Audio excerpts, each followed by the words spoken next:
December football is here, which means we're into the final stretch of another NFL regular season. These last few weeks will be critical in deciding who makes it into the ultimate playoff push. The final destination starts right here, right now. Welcome to week 14, and today I'm going to give you a breakdown of all of the action and my predictions for each game. And if this is something you're interested in, make sure to subscribe to the channel, as I do these predictions every single week. Week 13 saw a plethora of crazy games. So many of them went down to the wire, but somehow I managed to get through at a 13-3 record. Things probably go downhill from here, but let's find out. And we're going to start off with the Thursday night game between the Packers and the Lions. A big NFC North divisional battle here. A rematch from, a month ago at this point, where the Packers got absolutely spanked by the Lions.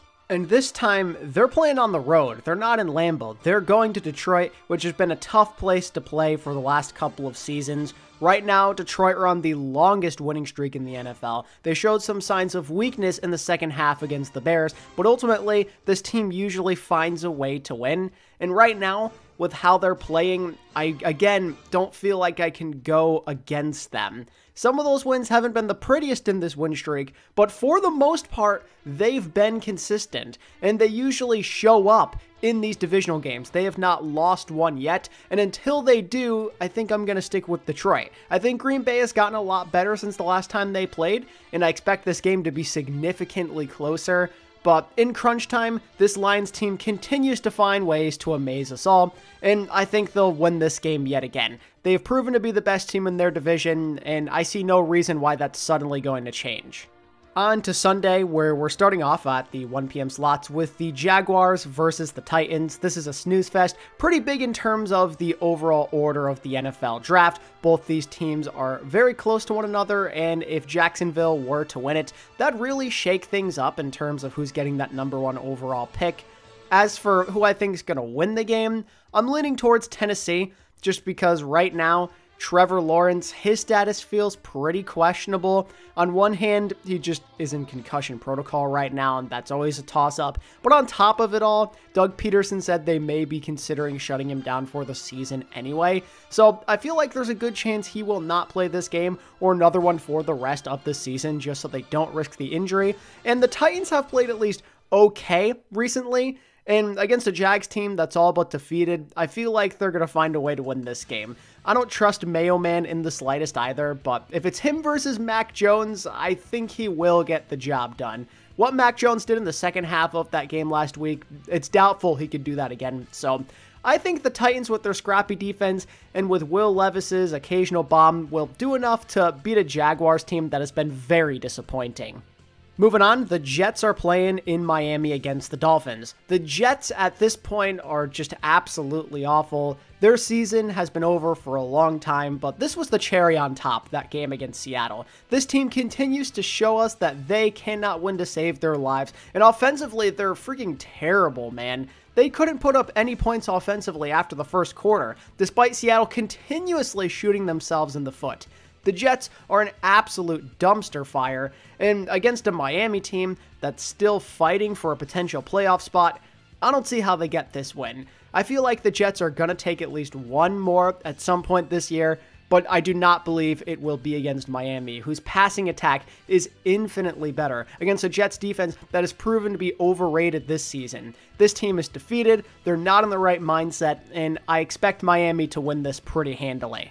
And then you've got the Falcons versus the Vikings, one of the more intriguing games of the week in my opinion. The Falcons are on a massive skid. I think it's, a 4-game losing streak at this point? Things do not look promising for these guys. They have squandered their division lead, and they're hanging on by a thread at this point, and they're playing a Minnesota team that always finds a way to clutch it out. That game against the Cardinals, that comeback was very impressive. They've shown that they can overcome these deficits. Sam Darnold can be the guy when it matters. This will be a tough uphill battle for Atlanta on the road. But somehow, some way, I feel like they're going to win this game.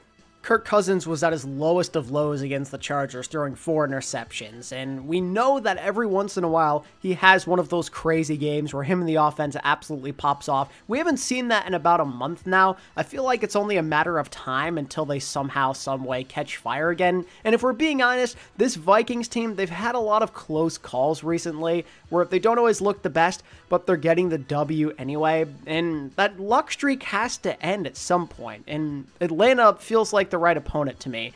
With how crap they've been playing, despite us knowing their potential, they've got to bounce back at some point. They just have to. Maybe I'm just a hater, maybe I'm just an idiot when it comes to the Vikings, but both these teams are on a collision course where things have to change. So I'm going with Atlanta. It's cope. I don't have a great reason. It's mostly guts at the end of the day, but that's my pick. Then to cruise through the next one, the Saints are playing the Giants, and we all know that the Saints are winning this game without question. This Giants team is bruised, battered, they suck, they've given up, and despite the fight they did show me in the Dallas game for about 2 quarters, I doubt we're going to see that consistently, just with where this team is at with their mindset. I don't care if Brian Daboll is coaching for his job potentially. There's no way in hell this terrible football team is beating the Saints.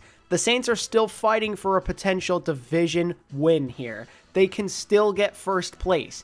And this is the perfect opponent to bounce back from after a tough loss to the Rams. Derek Carr is going to absolutely cook this Giants secondary. And with how horrible they are on the run defense, Alvin Kamara could have one of his best performances of the year. The Giants, I don't expect to win ever again this year. I'm going to maintain that mindset and say the Saints win this very handily.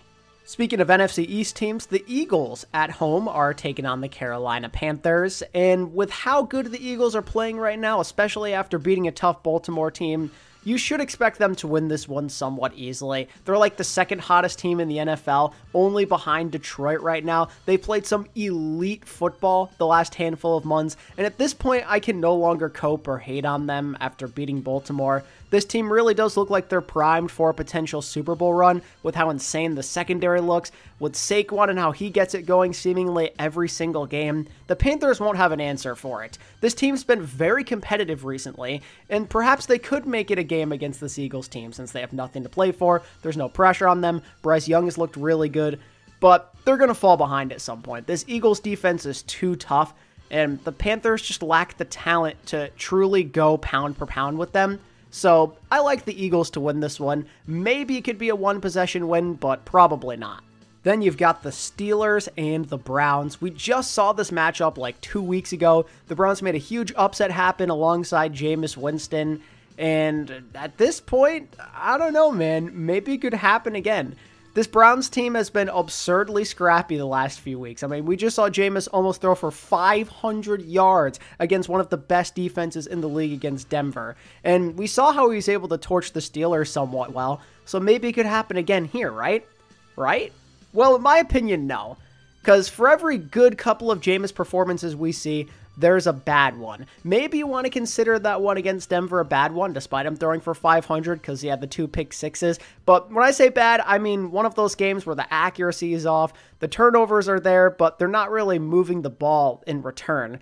The Steelers are going to live and learn from that matchup. There's no snow this time. Russell Wilson's coming off a 400-yard performance of his own. I think the Steelers bounce back against Cleveland, and they get the win this time. The divisional games are tough to call. I feel like the Browns and Steelers make a habit of splitting 50-50, so that should mean in theory that the Steelers get this W. In the final 1 p.m. game, the Buccaneers at home are taking on the Vegas Raiders, and while I think we could all agree that Tampa is going to win this game, credit does go where it's due to the Raiders. They seem to have some kind of new life in them, with Aiden O'Connell returning to the lineup, returning as the starter. They almost beat the Chiefs. Some people would argue that they probably should have won if it weren't for what happened at the end of that game. I mean, Brock Bowers looks like a superstar as well. They're actually passing the ball far downfield with Aiden O'Connell. They're generating explosive plays. There's a world where maybe this ends up being more competitive than Tampa would like it to be, but I can't imagine a world where Tampa somehow loses this game. We almost saw them lose to the Panthers. They got a lucky break there. It should be a wake-up call, and I expect them to cruise to a victory here. There's too much on the line. They could actually get first place in their division by the end of this week. You never know what might happen. There's too much at stake, and they'll beat a Raiders team that is literally in the lottery at this point to get the #1 pick in the draft. At the 4:05 slot, the Seahawks are playing the Cardinals again. The NFC West has been the most difficult team to judge this season. It feels like at some point, maybe aside from the Rams, that everybody has been in first place in this division. Nobody seems to go far above 500 or far below 500. It's just one big mess of mid. Whenever it seems like one team has the advantage and they're going to run away with the division, they go on a cold streak, like with the Cardinals. And in comes a team like Seattle that seemed like they were dead in the water just at the beginning of last month, and now they're at the top of their division with the chance to actually have a pretty good cushion if they can beat Arizona here, and there's a good chance they make it happen, knowing that they beat them a couple of weeks ago. They held Kyler and the offense to 6 points, and generally speaking, the Seahawks have defeated Kyler Murray a lot in his career since becoming a Cardinal. A lot of things would suggest that this game goes to Seattle, and that's exactly why I'm picking the Cardinals instead. Shot in the dark here, but there is no way the NFC West will be this clear, this black and white. It hasn't been the whole season. Why is that going to change now? I don't see it. I don't care if the Cardinals struggle with the Seahawks historically in recent memory. There's no shot with how this division is gone that Seattle's going to have a multiple game lead. Ain't no way, man. The Cardinals and their offense, it's been a while since they've gone on one of those explosive runs. They're overdue for it, and what better time than now in a massive NFC West divisional battle like this? The Seahawks, they had their time in the spotlight. They played great over the last month. Now it's a new team's turn in the NFC West. Maybe it's the Cardinals, maybe it's the Rams, hell, maybe even it's the friggin' dead 49ers. I don't know for sure, but I just have my doubts that it's going to be that easy. There's just no way. It feels too easy to pick Seattle here, so I'm going with the Cards. I'm going to continue believing in them and hating on Seattle at least for another week. At 4:25, the first game is the Rams hosting the Buffalo Bills, and this could be a pretty damn good game, especially when it comes to the offense. We could see a bit of a shootout with how Josh Allen's been playing, with the potential we know Matt Stafford has with him and Cooper Kupp and with Puka Nacua. I think this is going to be a pretty high-scoring game.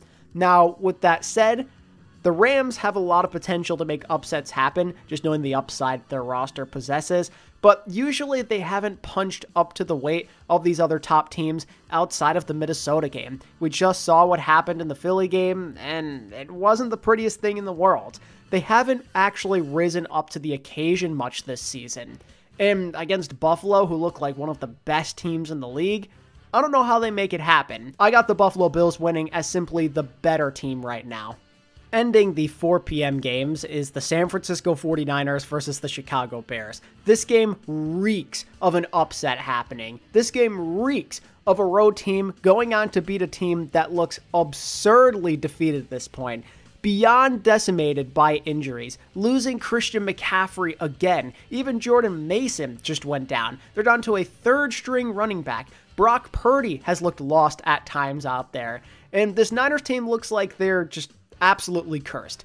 They're destroyed by voodoo magic. They have no chance of winning because of some kind of outside force going against them. How can they rally back after getting embarrassed by Buffalo in the snow, and on top of it all, currently being last place in their division? There's still a chance for them to come back, but things are looking absurdly dire. This is a must-win game, and I just don't know if they're going to take it. This Bears team, they aren't very good. They just fired their coach as well, but they've hung in there a lot recently. They've been so close to victory so many times, just barely going through their fingers, multiple weeks in a row at this point. And now that they don't have Eberflus at coach anymore, maybe that could push them towards the top with some better decision making in the clutch. And this Bears team, I mean, come on, man.